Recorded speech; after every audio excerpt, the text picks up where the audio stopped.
Good day everyone, I am Rex Caracol, the representative in the group 2 for this small group discussion all about the development of the learners at various stages introducing the prenatal period. And now let's go to our small group discussion takeaway.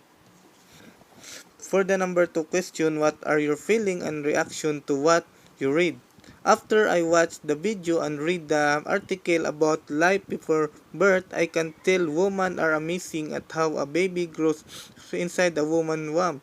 I was left with nothing but fascinated at how strong the woman already faced the difficulties of the pregnancy. However, I was also surprised at the appearance of the embryos. Giselle Caminero's answer for the number 2. She amazed and eventually had a feeling of praise of God, how powerful and beautiful His creations of human being inside the womb of the female. And let's go now to Kiana Daroy answer. After he watching the video and reading the article about the journey of how a human grows inside the womb of the woman, she left all nothing but fascinated at how strong women are to handle and face such difficulties of pregnancy. However, it's also worried me and out what embryos look like.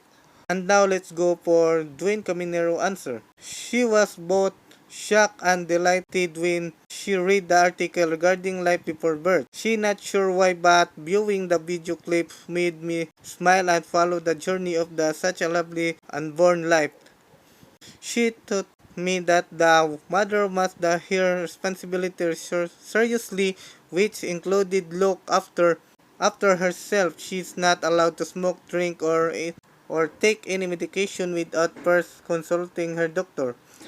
For the question number 2, letter B, do you agree that what is developing in the womb is a mere blob of tissue or uterine content as abortionists claim?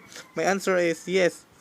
I do believe that the first few months of developing in the womb is just a clump of cells or tissue which is not even fully formed yet. It is merely part of a woman that was once an egg which was fertilized by a sperm. It is just a fetus only with the potential of becoming a human being. It has no hope, dreams, doesn't have aspiration in life yet. Giselle Caminero's answer. She disagreed with the abortionist claim that the development in the womb is just a mere lump of tissue or uterine contents. She believed that life is precious and blessings they are living human from conception's creation created by God and given the right to live in the same way as He granted this His to all of us. However, He can also say that we are coming from a bulb of tissue since in the very early day of the rapidly dividing the cells. A newly developing human being look like a bulb of tissue, but as it develops, it's becoming a human being. Go now to Kiana Daroy answer. And answer number 2, letter B, she agreed that which is developing in the womb is the mere blob of tissue or a uterine consent as abortionists claim. If we talk all about biology, it really is a bulb of tissue. However, it is not just a tissue. It is the origin of life. And now let's go for Dwayne Caminero answer. And her answer now letter B, perhaps the unborn children in the womb is a mass of tissue in scientific terms. However, as a pro-life advocate, she disagrees with what the abortionist argues. It is a small human with fingers, feet, and toes, not a valve of tissue. Question number 3.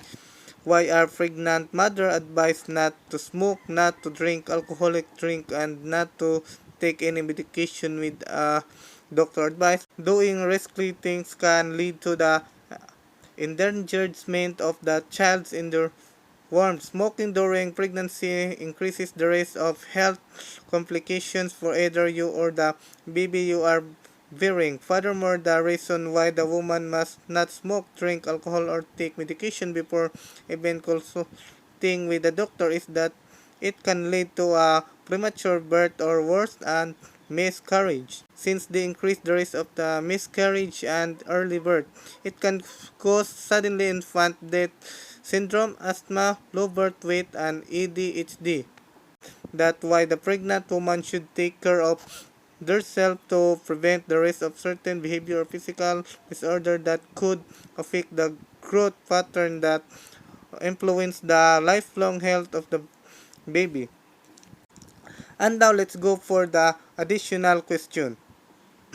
Question number one, it more reasonable believe that which is developing in the mother womb is a woman being. The answer for that Crystal Ann's values answer, she believed that the developing in the mother womb is a woman being because as a woman before I possess all these regular woman traits, I also started surges, embryos, or fetuses before reaching out to become like this. Baby Angela Danoco answer. For number one, she said yes, what is developing in the mother womb is the woman being. It is not a possible or potential human being. It is a real woman being with the ability to grow and enhance its abilities. For the question number two, what are the proof that the which is developing in the mother womb is a living woman being?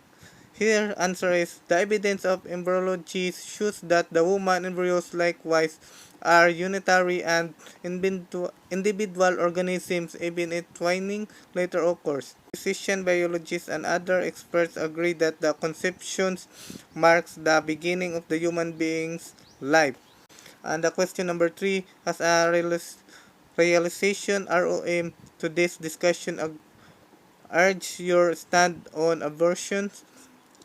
Her answer is yes, it has changed my opinion of abortion. For example, if a girl becomes pregnant young age of the decade, decides to abort the baby, she understands her point of view because she is young and unfit to have a child, but she preferred it and it is their responsibility to raise the child. Baby Angela Danoco answer, abortion therefore is the wrong and should not be legal because the unborn fetus in the mother womb is not merely a fetus but a baby. The question number four, what are the effects of alcoholic caffeine and nicotine on the developing embryo fetus? Her answer, use of alcoholic caffeine and nicotine during the pregnancy can have serious consequences for the fetus such as low birth weight, congenital abnormalities, or even death. It can have a negative impact for the fetus over health, particularly in terms of the brain development and growth.